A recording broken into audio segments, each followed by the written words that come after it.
Hello दोस्तों, stock market leader में आपका स्वागत है। चैनल को अगर पहली बार विजिट कर रहे हो तो चैनल को जरूर सब्सक्राइब कीजिए, बेल आइकन को हिट कीजिए, आपको नोटिफिकेशन आता रहेगा। हम बात करने वाले दोस्तों Motilal Oswal mid cap fund के बारे में। और आज इस म्यूचुअल फंड के थ्रू एक ऐसा कैलकुलेशन दिखाने वाला हूं दोस्तों कि आप एसआईपी में इन्वेस्ट करके लगभग 850 करोड़ बना सकते हो दोस्तों, 850 करोड़। तो वो कैसे अमाउंट बनेगी उसके बारे में भी आगे मैं आपको सब कुछ डिटेल में दिखाऊंगा। तो अभी देखिए, Motilal Oswal mid cap fund direct growth, ये 64 रुपीज़ का एनईवी चल रहा है अभी इसका, 64 रुपीज़ का एनईवी। और रिटर्न देखोगे तो 22% के रिटर्न अपने इन्वेस्टर को बना के दी इसने लॉन्ग टर्म में अभी तक। और ये भी देखिए 64 का चल रहा है। और ये मोतीलाल ओसवाल का मिड कैप फंड है दोस्तों, जबरदस्त रिटर्न बना रहा है दोस्तों लॉन्ग टर्म में 22%, बहुत बड़ी बात है दोस्तों। और यहाँ पे देखिए रेटिंग 5 स्टार रेटिंग है, एक्सपेंस रेशो 0.75%, एग्जिट लोड 1%। और ईवीएम देखिए 4500 करोड़ का ईवीएम है इसका, और कोई लॉक इन नहीं है। और एज देखिए इसकी 9 ईयर 4 मंथ्स कंप्लीट कर चुका है ये। और इसने बेंचमार्क किया है निफ्टी मिड कैप 150 का। और इसमें आप 500 रुपीज़ से एसआईपी और 500 रुपीज़ लमसम लगा सकते हो दोस्तों। ज़बरदस्त फंड है और लॉन्ग टर्म में ही अपने इन्वेस्टर को अच्छे रिटर्न बना के दे रहा है। और यहाँ पे देखिए अभी इस फंड के annual return 27%, category average 21%, bank FD 7% और गोल्ड दे रहा है 11% की रिटर्न। तो सभी में ये बेहतर रिटर्न दे रहा है दोस्तों अभी तक। अभी देखिए profile summary, number of stocks 25 stocks है दोस्तों, उसमें से टॉप 10 में इन्होंने 63% इन्वेस्ट किया है, टॉप 5 में 38.83% और टॉप 3 स्टॉक में 25.7% इन्वेस्ट किया है। और अभी देखिए यहाँ पे पोर्टफोलियो पीबी रेशियो और पीई रेशियो दिखाया, तो उनके स्टॉक्स के हिसाब से ये पीबी पीई वेरी करता रहेगा दोस्तों। और पोर्टफोलियो एग्रीगेट देखिए यहाँ पे लार्ज कैप स्टॉक में इन्होंने 17% अपने ईवीएम का लगाया, और कैटेगरी वाइज इसी के जैसे मिड कैप ने 14.8 15% लगाया लगभग। और अभी देखिए यहाँ पे इन्होंने मिड कैप में 74% मिड कैप में इन्वेस्ट किया है इन्होंने। और कैटेगरी एवरेज ऐसे ही इन्हीं के जैसे मिड कैप फंड देखोगे तो 70.95, तो लगभग 71% इन्वेस्ट किया है मिड कैप में। तो ये मिड कैप का ही फंड है, तो मिड कैप में ही ज़्यादा इन्वेस्टमेंट रहेगी। और थोड़ा सा इन्होंने स्मॉल कैप में भी लगाया। और अभी देखिए यहाँ पे इन्होंने इन्वेस्टमेंट कैसे की है, सेक्टर इन्हीं के जैसे मिड कैप क्वालिटी के जो भी फंड है उन्होंने कहाँ पे इन्वेस्ट किया है और इन्होंने कहाँ पे इन्वेस्ट किया है। टेक्नोलॉजी सबसे ज़्यादा पैसा लगाया दोस्तों इन्होंने टेक्नोलॉजी में, 20% के भी ऊपर। और इन्हीं की जैसे कैटेगरी वाइज देखोगे तो 5% पैसा लगाया टेक्नोलॉजी में। ऑटोमोबाइल, सर्विसेज, केमिकल सबसे ज़्यादा इन्वेस्टमेंट लगाई कैटेगरी वाइज।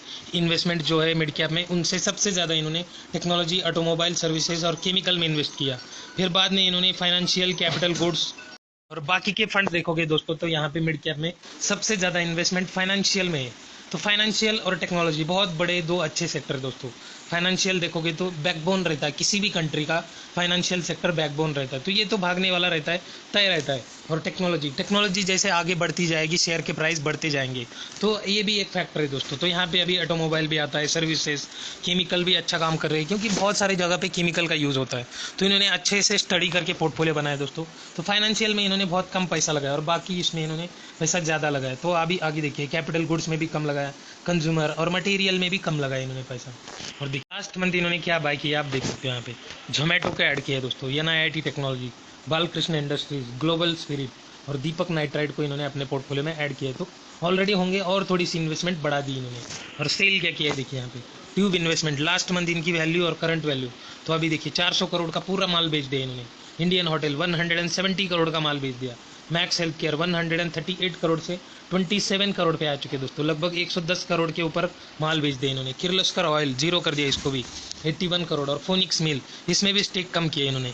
तो आप देखिए यहाँ पे टाइम टू टाइम चेंजेस करते हैं दोस्तों, ये लोग प्रॉफिट बुकिंग करते हैं, चेंजेस करते हैं, इस स्टॉक से निकल के उस स्टॉक में जाते हैं। तो उनको पता रहता है कि साइकिल में जाने वाला है ये स्टॉक और अभी अच्छे प्राइस पे मिल रहा है आपको। तो ये जिस प्राइस पे अभी आपने खरीदा है उसमें अगर प्रॉफिट बुक हो रहा है अच्छा खासा, तो उसमें प्रॉफिट बुक करके जो शेयर अभी यहाँ से रैली करने वाला है उसमें एंटर कर लेते दोस्तों। तो यही तो काम रहता है फंड मैनेजर का, और वो अच्छे से कर रहे हैं दोस्तों, और तभी तो अच्छे रिटर्न आपको दिखा रही है। और अभी देखिए यहाँ पे 1 मंथ के रिटर्न देखिए 6.7%, 6 मंथ के 18.5%, 1 ईयर 41.9, लगभग 42% की रिटर्न दिए दोस्तों एक साल में। बहुत ही बढ़िया रिटर्न दिए दोस्तों अपने इन्वेस्टर को। 3 साल में 39.87%, 5 साल में 19% के रिटर्न, और लॉन्ग टर्म में देखोगे तो 22% के CAGR रिटर्न अपने इन्वेस्टर को बना के दिए इन्होंने। बहुत ही ज़बरदस्त और मल्टी बैगर रिटर्न बना के दिए दोस्तों इन्होंने। अभी देखिए यहाँ पे इनकी होल्डिंग में 28 स्टॉक दिख रहे हैं। तो अभी मैंने आपको पहले जो स्लाइड दिखाई वो बहुत ही अपडेटेड डेटा है। 25 स्टॉक्स हैं इनके पोर्टफोलियो में, 3 स्टॉक इन्होंने कम कर दिए, जो स्टॉक बेच दिए उसके बारे में भी मैंने आपको बता दिया।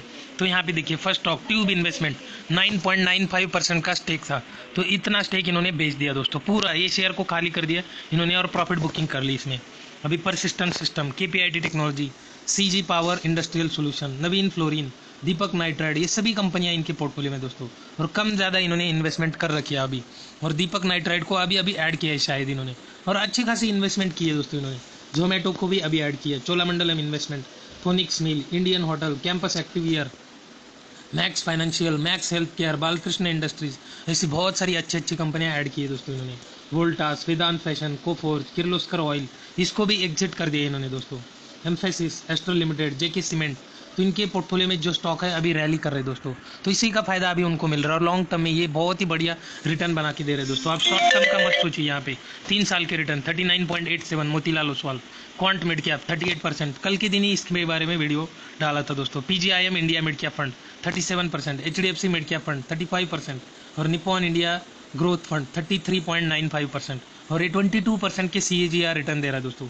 और अभी देखिए यहाँ पे SIP, बस 25,000 की SIP, 22% की रिटर्न, और 10 साल के लिए आपने अगर इन्वेस्ट किया इसमें तो 10 साल में ही आप करोड़पति बन जाओगे दोस्तों। आप देखिए यहाँ पे invested amount 30 lakh rupees, estimated return 78,96,000, और लगभग आपकी वैल्यू हो जाएगी 1,08,00,000 रुपीज़ दोस्तों। 1,08,00,000 रुपीज़ आपके 10 साल में बन जाएंगे अगर आप 25,000 की SIP करते हो। और आप देखिए यही 25,000 की SIP 22% के ही रिटर्न मिले आपको, और 20 साल तक आपने अगर कंटिन्यू किया तो यहाँ पे देखिए 10 करोड़ बन जाते दोस्तों। 10,72,98,000 रुपीज़ बन जाएंगे दोस्तों आपके 20 साल में, और 22% की रिटर्न मिलने चाहिए, और 25,000 की SIP आपको कंटिन्यू 20 साल तक करनी है दोस्तों। 60 लाख रुपीज़ इन्वेस्टमेंट हो जाएगी, और 10 करोड़ के ऊपर की अमाउंट जनरेट होगी दोस्तों। और यही अगर आप देखिए अभी राकेश झुनझुनवाला जी अपने मरने तक वो स्टॉक को होल्ड कर रहे थे दोस्तों, तभी उनकी इतनी बड़ी वेल्थ जनरेट हुई है दोस्तों। वॉरेन बफेट 100 साल के हो गए दोस्तों, वो फिर भी कंपनियां होल्ड कर रहे।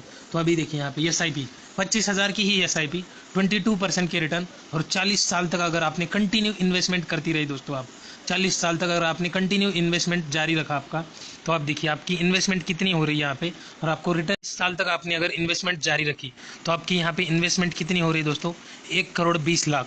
यहाँ पे देखिए यहाँ पे बस 1,20,00,000 आपकी इन्वेस्टमेंट हो रही है, और वैल्यू कितनी जनरेट हो रही है, 850 करोड़ यहाँ पे जनरेट हो रहे हैं दोस्तों। 850 करोड़ की वेल्थ जनरेट हो रही है दोस्तों यहाँ पे। वेल्थ 850 करोड़, बहुत ही बड़ी वेल्थ है दोस्तों यहाँ पे। बस 25,000 की SIP आपको कहाँ से कहाँ लेके जाएगी, मगर आपको 40 साल तक इन्वेस्ट करना है दोस्तों। अगर आप 40 साल के अभी हो और अगले 40 साल तक आप सोच भी नहीं सकते, तो अभी आपकी एज अगर 20-25 साल है और आप यहाँ पे अपने नाती पोती के लिए कुछ बड़ी अमाउंट बनाने चाहते हो, आप यहाँ पे कुछ बड़ा करना चाहते हो, तो आपको यहाँ पे इन्वेस्टमेंट भी बढ़ानी पड़ेगी, और आपको यहाँ पे आपकी टाइम फ्रेम जो है उसको भी बढ़ाना पड़ेगा, तब जाके आप बड़ी वेल्थ क्रिएट कर सकते हो दोस्तों। तो ऐसे ही आप यहाँ पे इन्वेस्ट करके लॉन्ग टर्म में बहुत बड़ी वेल्थ बना सकते हो दोस्तों। तो इसके बारे में आप ज़रूर सोचिए। अगर ये वीडियो अच्छी लगी तो वीडियो को लाइक एंड शेयर जरूर करना, चैनल को सब्सक्राइब करना मत भूलना।